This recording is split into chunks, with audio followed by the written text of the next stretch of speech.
Hello, everyone, and welcome to another exciting episode of Aging in Action. And we are so excited to welcome our special guest. We have Darlene here from her business called Hello Darlene. And she's going to talk to us a little bit today about her business, her services, and how she got started. So hello, Darlene. Hello, everybody. Hi. Thank you so much for joining us today. Hi. It's always great to talk with local business owners who have a kind of a wide variety of services that are offered in our service territory. So before we kind of dive into all the great services that you offer, Darlene, can you kind of introduce yourself to us and our audience and maybe explain a little bit about how you got into this field? Absolutely. Thank you so much to Nikki and everybody else for having me today. So I actually retired in 2019 after being in the financial industry for 34 years, having a very rewarding career. And I had no plans on becoming an entrepreneur, but not long after retiring, COVID happened. And actually, a friend of mine recommended the Professional Organizers of Canada because I was interested in that program. And once I looked into it, they were taking some courses. They were offering courses at a discount because of COVID. So I was like, well, I'm at home doing nothing. What else would I do? So I decided to take that certification and I became a trained professional organizer. But then I felt like there was something missing. And that was because I have been a caregiver along with my husband for the past, it'll be almost 5 years now from the beginning of our journey.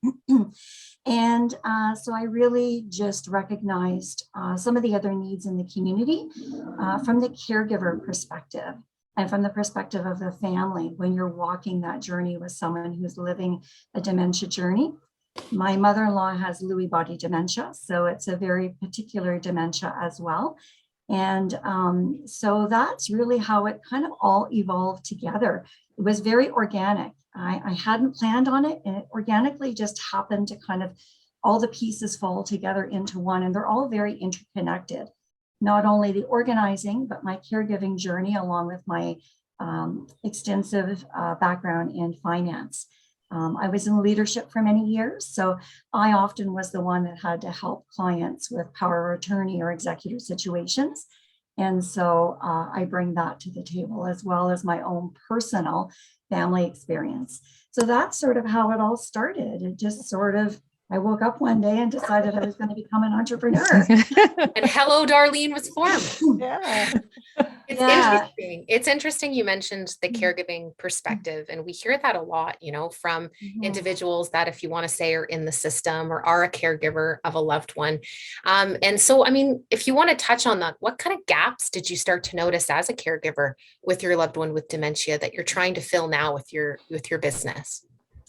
Well, a couple of things. First of all, being from in the finance industry, I had already noticed some challenges when people became powers of attorney and executors, just a lack of knowledge and comfort level around what was expected of them.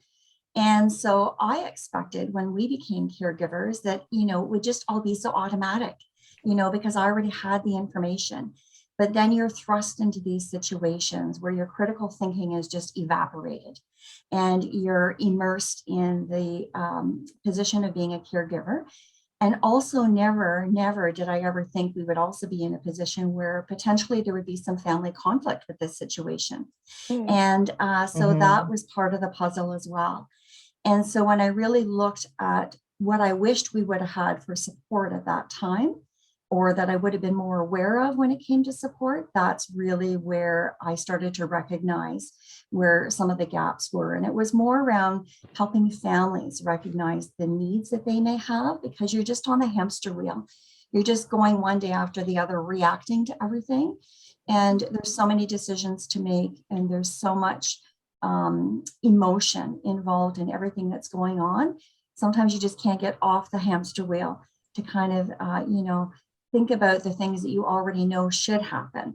And so when I kind of stepped out of that piece and thought of myself again as a banker, I was like, wow, I should have known all that already. And how come I didn't? And I think it was that how come I didn't piece that was the connection for me on that's the gap that's missing.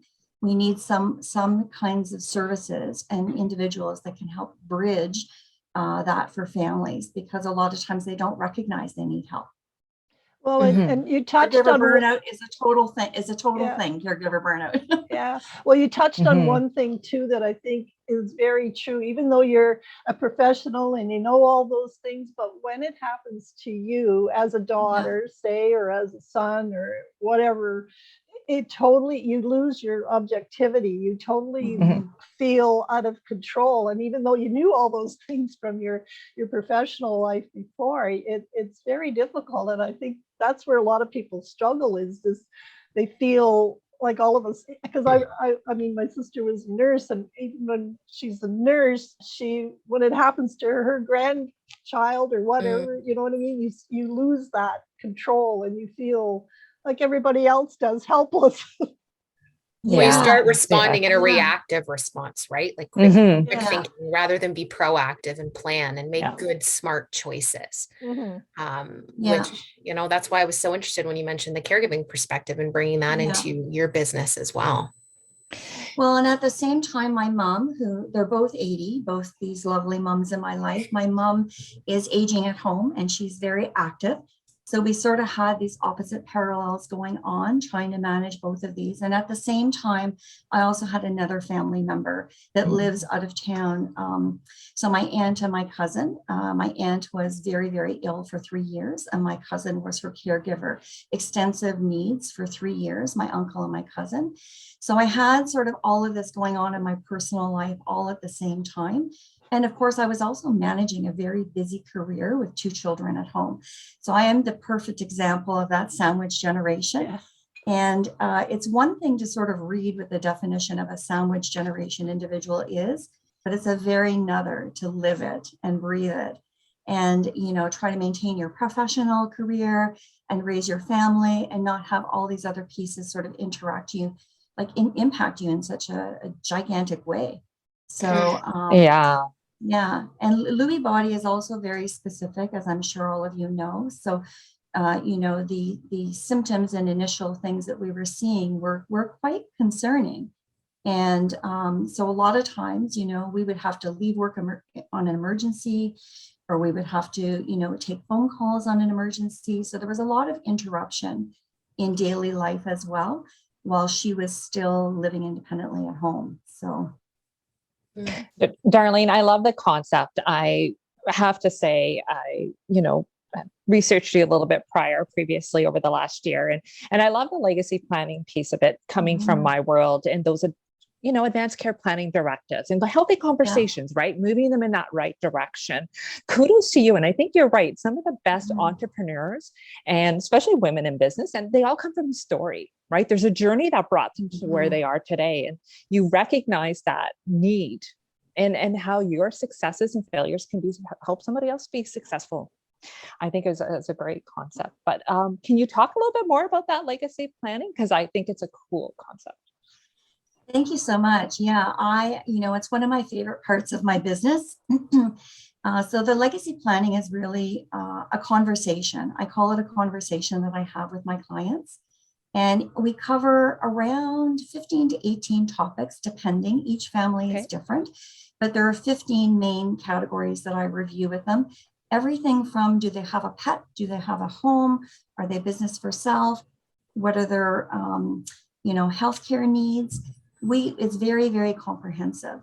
And during the conversation, we talk about each of these different categories.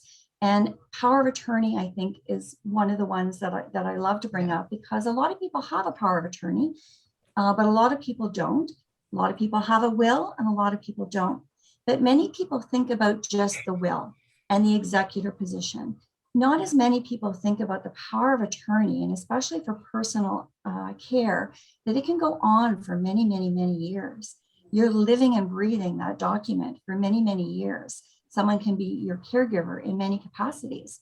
And so that's what I try to bring to light within the legacy planning. It's not just about having those documents, but it's also about, how do you want to be cared for and what information do they need? So in a one-stop shop binder, Basically, they could walk into a hospital, to a bank, to an insurance company, and they would have all of that information that they would need at their fingertips as a power of attorney or as an executor. And so I review all of the documents with them. I don't provide advice, of course, on those categories because I'm not a lawyer, but we do, for example, review when was the last time they updated it and what life events have occurred since. And then I will always refer back to a professional in the community if they have specific questions about any of those categories. So it's been a very, very interesting journey because some people approach me because they're very organized and they want to make sure they haven't missed ticking any boxes. And other people are just extremely overwhelmed. They don't know where to start. And they want a starting place and they want to know what it's all about. And they want to give that gift to their family of being organized. So yeah, it's been a very interesting journey so far, I would say. It's almost like a shared story. Sorry. Go ahead. You go ahead. It's almost like a shared story, right? They're sharing their journey of how they wish to continue on in life and then what their next steps will be. But yeah, I think it's a cool concept. And I really think it's something we all need to do is have those advanced directives and have that information. And I think you're right. Sometimes we just don't know where to go, like Gwen mentioned earlier. You get lost, right? Well, it's simple things as well. Like a power of attorney for personal care, for example, needs to know, do you have any allergies? What is your blood type? What kind of benefits do you have? Yeah. And these are things that typically they're just not, people don't consider those things as information that other people would need to know. And honestly, as well as a caregiver for someone who has dementia, I talk to people about, you need to know what they take in their tea. Do they like chocolate or not like chocolate? Do they have dry skin and they like to use a lot of hand cream? Like all of these pieces are so essential to being a good caregiver. And we feel very grateful that we are close to both of the moms that we have local with us. So we knew a lot going into this. But in our case, the dementia journey was so fast. It was very, very fast. And so a lot of decisions she was not able to make. And that's the other piece I bring into this package is make the decisions while you can, share what you can while you can, everything possible. And if nobody needs it, great. But if they do, then at least they have all that information available to them. You had mentioned the binder, and I know I got to see the binder. Yeah. Is there any chance you have the binder on you? Of course I do. For a nice visual? Yeah, this is my binder. And, I get a lot of questions from people about why are you not virtual? So first of all, I am virtual to deliver these consultations anywhere across Ontario. But the reason I have the binder as a hard copy working kind of document is for two reasons. One is because it's a very simple system. They can literally just place their documents behind the category, so it makes it easier for them to do it. But the other piece is so that when they're actually in that situation where their critical thinking is maybe not there, they can literally just grab the binder and they can go to the hospital, to a doctor's office, to a bank, and the information they have is there. And lastly, it's that visual reminder for clients to complete it. A lot of clients will say to me, "Oh, Darlene, your gray binder is staring at me on the dining room table, and I'm only on page 4. So that's the other reason as well that I like to have it, in sort of a physical way, as well as the fact that many, many documents are still hard copy. Not everything is digital.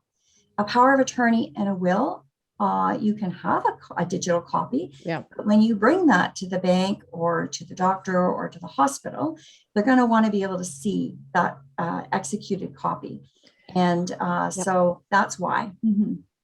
Glad you mentioned that, because I was actually going to ask that question. I was going to say, shouldn't you have that on a CD or scanned or something? And you can tell, obviously, I don't understand all of the documents that are required. I mean, in your professional opinion, when should a family start kind of looking into legacy planning and having that binder? Is there a perfect age? Is there not a perfect age? I mean, can you touch on that a little bit?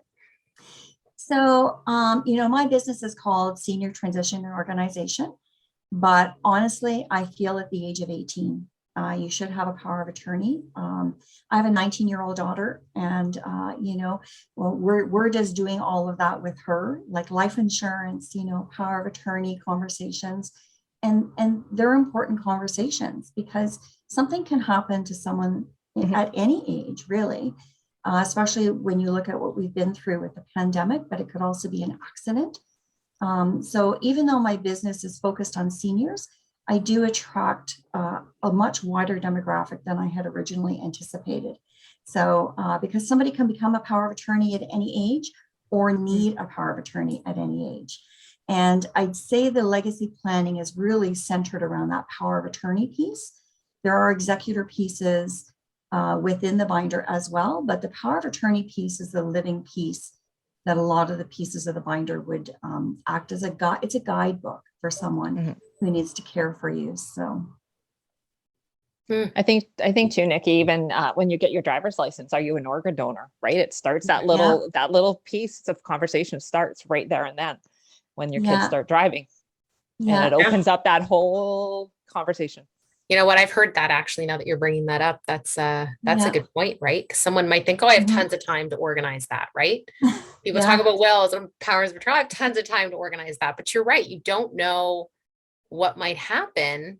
And it's interesting, that you started this business thinking your focus would be older adults or seniors, and you're noticing more and more people can benefit from that service, right? Yeah. And I think about when we have babies. We have birth doulas, we have a whole year of planning. We plan the bedroom, we plan, by having showers. There's so much we do in advance of that. And then we come closer to end of life or even, just a critical care situation. And there's almost no thought put into it. So I love the death doula network that has really evolved because I feel like it's such a critical piece in end of life, but I feel like we're just all beginning this journey of recognizing that this is a need that we need to talk about and we need to sort of have organized because it's incredibly difficult for families to make decisions, in an emotionally charged time.